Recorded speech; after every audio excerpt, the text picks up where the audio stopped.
오늘은 나를 따르라 라는 제목으로 함께 말씀을 나누는데요. 하나님께서 우리에게 부활하심으로 인하여 우리가 이 안에서 누리게 되어지는 은혜와 축복들을 기억하는 시간이 되었으면 좋겠어요. 그래서 오늘 지난주에 우리가 부활을 선포하고 우리의 삶 속에서 부활의 은혜들을 우리가 기억하며 은혜로 나아가기를 우리가 다짐하고 지금까지 또 이제 한 주간의 삶을 살아오며 은혜로 달려왔습니다. 그 안에서 주님께서 주시는 그 은혜와 축복들을 누릴 수 있는 저와 여러분이 되어지기를 원합니다. 그래서 부활의 이 시간들을 보낼 때 부활하셨으니까 이제 모든 것이 다 끝났다 이렇게 우리가 생각할 수 있는데요. 사실 이것은 끝이 아니라 이제 새로운 시작이 되어지는 것이죠. 하나님께서는 이 부활을 통하여 하나님의 백성들의 삶이 새로운 시작으로 나아가길 원하셨던 것 같아요. 그래서 오늘 우리에게 이 부활을 우리가 경험하고 그 부활을 통하여 우리가 은혜들을 누렸다면 우리의 삶 속에서 이제 앞으로 우리가 어떻게 살아갈 것인가 그 다짐이 우리 가운데 반드시 있어야 되는 것이죠.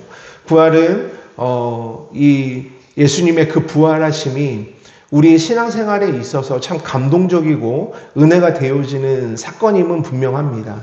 하지만 그것이 그런 감동과 은혜로만 끝나서는 안 된다는 것이죠. 그래서 우리의 삶을 다시 주님 앞으로 돌이켜서 주님의 그 부활하심을 통하여 그 은혜를 누리고 우리의 삶을 다시 하나님 앞으로 나아가게 하는 시작의 시간이 되어져야 되는 것입니다. 그래서 우리는 여전히 그 부활하심의 감격 속에 있지만 그 삶 속에서 우리의 현실의 삶으로 우리가 어떻게 나아가야 될 것인가 오늘 이 말씀을 통해서 우리 함께 은혜를 나누기 원해요.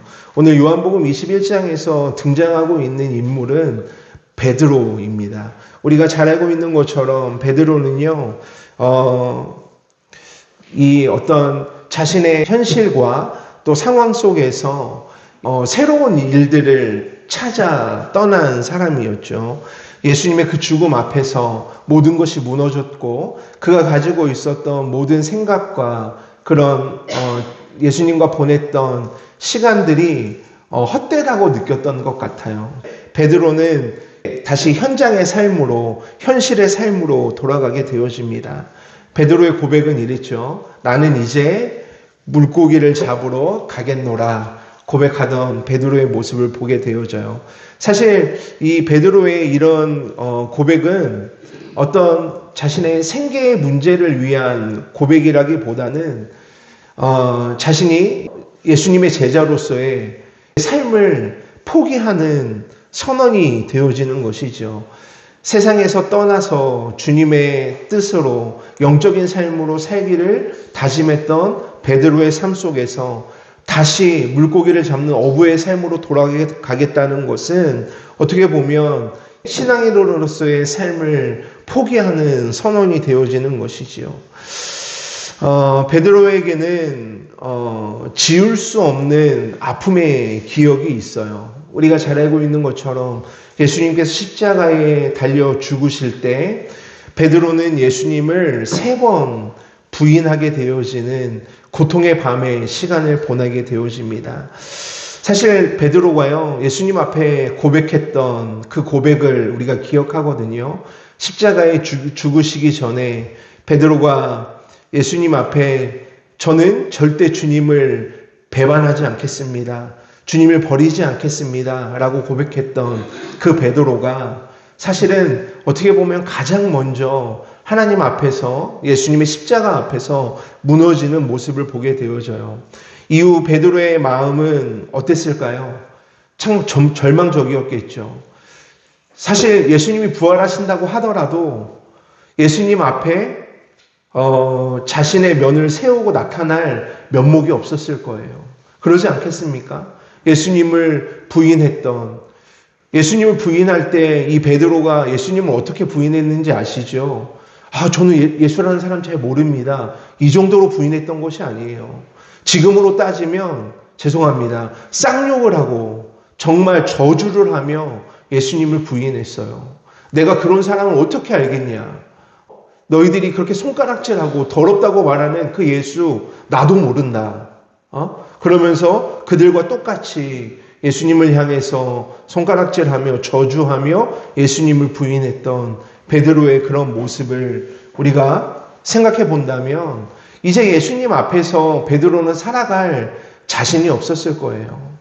이제 모든 것이 끝났다고 생각되어지는 그 순간이었겠죠. 그리고 이제는 정말 스스로가 자격 없는 자라는 그 사실을 고백할 수밖에 없었을 거예요. 예수님이 부활하신다고 해도 다시 그 자리로 돌아갈 수 없는 베드로의 심정이 그 안에 있었을 것입니다. 그래서 그가 선택한 것은 뭐예요? 다시 전에 있던 예수님을 만나기 전에 살았던 나의 삶으로 다시 돌아가는 것을 선택하게 되어지는 것이죠. 여러분, 사실 이 베드로의 모습은요, 우리의 모습과 사실 많이 닮아져 있어요. 은혜를 경험하고 주님의 그 은혜 속에서 살아가고 있음에도 불구하고 우리는 다시 옛사람의 삶을 그리워하며 돌아가는 사람들의 모습들을 우리가 보지 않습니까? 우리 이스라엘 백성들을 한번 기억해 보십시오. 이스라엘 백성들이요, 애굽에서 나와서 하나님의 뜻을 따라 홍해도 건너고 주님께서 불기둥과 구름기둥으로 그들을 지키시며 인도해 가시는 그 삶 속에서 여전히 그들은 그 애굽 땅을 그리워하며 그 안에서 정말 그들이 가지고 있었던 하나님을 경험했던 그 마음들은 온데간데 없이 잊어버리고 오직 자신들의 어떤 유익과 먹고 사는 문제 앞에서 그들의 삶은 무너지게 되어지는 것이죠. 그것처럼 사실은 우리의 삶 속에서도 하나님의 은혜를 말하자면 이루 말할 수 없는 은혜들이 우리의 삶 속에 있거든요. 제 삶 속에서도 그런 은혜의 고백들을 하지 않을 수 없는 저의 삶의 모습들이 있습니다. 하지만 그럼에도 불구하고 옛것을 그리워하는 저의 인간적인 마음들이 제 가운데도 있어요. 여러분들의 마음 가운데는 어떠십니까? 하나님께서 여러분들을 지금까지 인도하셨고 지금까지 하나님의 그 인도하심 속에서 달려오시면서 여러분은 예전의 삶을 그리워하지는 않고 계십니까? 이것이 우리의 인간적인 모습일지도 모르겠어요. 더 부유한 것들을 원하고 더 배부른 것들을 원하고 더 어떤 세상적인 안정을 원하는 우리의 인간적인 마음들이 이 가운데 있는지도 모르겠습니다. 그런데 사실 예수님 앞에서 다시 설 수 없게 되었던 베드로 앞에 놀라운 일들이 벌어지지요. 베드로가 예수님께 찾아간 것이 아니라 그 예수님께서 베드로를 직접 찾아오셨다는 거예요. 예수님 앞에 설 수 없을 만큼 부끄러운 모습을 하고 있었던 이 베드로는 사실 예수님 앞에 설 수 있는 용기가 없었습니다. 예수님을 다시 찾아갈 수 있는 용기가 없었어요. 그런데 예수님께서는 그런 베드로를 향해서 다시 찾아와 주시는 은혜를 우리 베드로에게 허락해 주시는 것입니다. 그리고 이제 그 상황 속에서 전에 경험했던 것과 참 익숙한 상황들을 예수님께서 다시 재현해 보여주시는데요. 밤새 수고하고 애를 썼지만 아무것도 잡지 못하게 되어지는 베드로의 모습을 보게 되어져요. 그리고 그 말씀 앞에 순종하고 그물을 던졌을 때 그 그물이 가득 채워졌던 그 사건들을 우리가 기억합니다. 예수님께서 처음 베드로를 부르실 때 행하셨던 기적의 역사였죠. 처음의 은혜를 우리에게 기억하라고 보여주시는 하나님께서 주시는 은혜의 장면이 아닐까 생각이 되어집니다. 우리가 하나님을 떠난 것 같아도 하나님은 우리를 떠나지 않고 여전히 우리와 함께 하시며 그 길 가운데 걸어가길 원하신다는 것이지요. 그러면서 이제 예수님께서는 베드로에게 물어요. 뭐라고 묻습니까? 네가 나를 사랑하느냐? 라고 묻습니다. 이 예수님의 질문 앞에 베드로는요, 피할 수 없어요. 예수님이 네가 나를 사랑하느냐? 라고 물을 때 이 베드로의 마음이 어땠을까요? 저는 베드로의 마음이 막 무너졌을 것 같아요. 주님, 제가 주님을 사랑한다고 고백할 수도 없고, 그렇다고 사랑하지 않는다고도 고백할 수 없었던 베드로의 그런 상황들을 보게 되는 것이죠. 사실 예수님께서 베드로를 향해서 네가 나를 사랑하느냐라고 묻는 이 질문이요, 따뜻해 보이지만 사실은 베드로 입장에서는요, 정말 두려운 질문이었을 거예요. 물론 이 질문을 주시는 그 예수님의 그 마음은 너무나 따뜻하고 베드로를 향한 위로와 축복의 마음으로 이 질문을 던지셨을 것입니다. 그런데 베드로의 입장에서는요, 이 질문이 그렇게 따뜻하게만 느껴지지는 않았을 거예요. 두려움으로 가득 채워졌을 거예요. 그 마음의 무너짐이 한없이 무너지는 마음으로 주님 앞에 서 있을 수밖에 없었을 것입니다. 그 질문을 피하고 싶었던 베드로의 마음이 있었을 거예요. 베드로가 이 질문을 들었을 때 베드로 마음 가운데 베드로가 예수님을 부인했던 그날이 기억나지 않았을까요? 저는 예수라는 사람 모릅니다. 정말 그 쌍욕을 하고 저주를 하며 그 예수님을 부인했던 그때를 떠올리지 않았을까요? 마치 예수님께서 너 나를 부인하며 그렇게 저주했던 그날 밤에도 너 나를 사랑했느냐? 라고 묻는 것 같은 그 마음이 베드로의 마음 가운데 들지 않았을까요? 그 사람들을 피해서 도망했던 그 시간 속에서도 베드로야, 너 그 시간에도 너 나를 사랑하고 있었니? 라고 묻는 예수님의 그 질문이 얼마나 두렵게 느껴졌겠어요.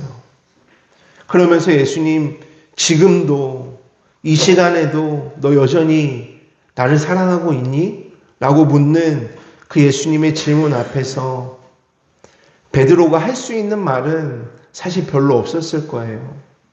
그가 고백할 수 있는 그 말은 주님 앞에, 주님, 제가 주님 사랑합니다. 그것은 베드로의 진짜 마음이거든요. 우리도 이 육신적인 마음 안에서요, 이런 마음들이 우리의 그 마음 안에서 얼마나 많은 갈등과 고민과 또 우리의 삶과 예수님의 그 사랑 앞에 교차되어지는 그 지점들이 얼마나 많이 있는지 사실은 우리가 말하지 않아도 다 가지고 있잖아요. 그러니까 베드로는요, 주님 앞에서 네, 제가 주님 사랑합니다 라고 고백하지만 그 고백 뒤에 붙는 베드로의 고백이 있어요. 주님, 주님이 아십니다. 주님이 아십니다. 이 고백이 사실은 베드로에게 진짜 지금 예수님 앞에서 고백하고 있는 성실한 고백이 되어지지 않을까 생각이 되어집니다. 이것은 내 마음, 주님을 사랑한다고 고백하지만 그 앞에서 성실하지 못했고 정말 주님 앞에서 내가 온전한 사랑으로 주님 앞에 순종하지 못했던 그 마음까지도 이제는 주님 앞에 다 맡겨드리는 고백이 되어지는 것이지요. 주님, 제가 주님을 부인하며 저주했던 그 두려움의 시간들 주님 아시지요. 그런데 주님, 그때도 저의 그 형편과 상황이 그러한 상황 속이어서 어쩔 수 없이 주님을 저주하고 주님을 부인했지만 제 마음 안에는 여전히 주님을 향한 그 사랑의 마음이 있었습니다 라고 고백하는 베드로의 심정이 이 안에 담겨져 있는 거예요. 주님, 주님이 아십니다. 주님이 아십니다. 주님 앞에 그 마음을 베드로는 내어드리는 것이지요. 주님, 저는 여전히 주님을 사랑하지만 주님을 부인할 수밖에 없었던 죄인의 모습입니다. 주님을 사랑한다고 고백했지만 그 사람들 앞에서 도망할 수밖에 없었던 연약한 사람입니다. 주님, 제 마음 아시지요? 지금 고백하는 베드로의 모습을 보게 되는 것이죠.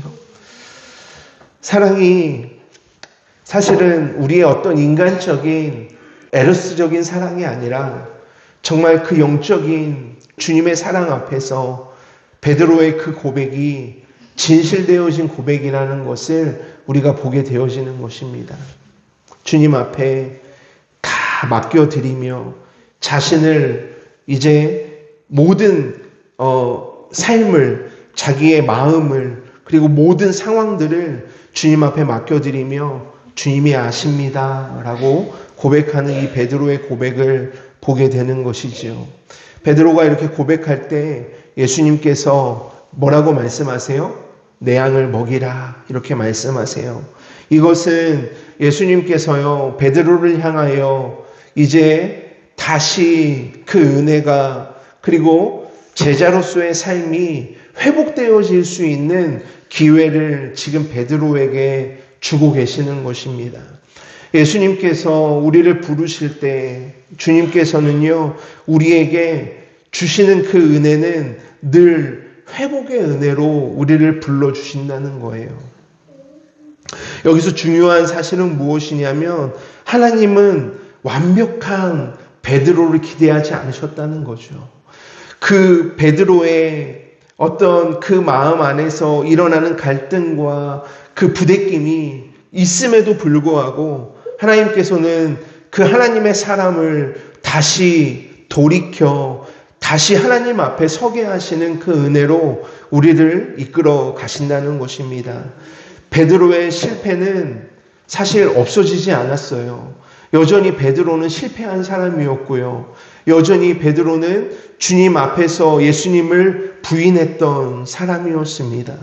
그러나 이제 그 실패가 그 부끄러운 상황들이 이제는 그것이 은혜가 되어지는 축복으로 바뀌어지는 상황들을 보게 되어지는 것이지요. 그러면서 예수님께서 또 뒤에 뭐라고 말씀하시냐면 나를 따르라 이렇게 말씀합니다. 이것은 이 말씀 안에 주님께서 여러 가지의 의미를 담고 계시는 것입니다. 다시 시작하라는 명령이 그 안에 담겨져 있는 것이죠. 주님 앞에 다시 새롭게 서라는 것입니다. 과거에 묶여있지 말라는 거예요. 전에 실패했던 그 모습 속에 갇혀서 힘들어하지 말라는 것입니다.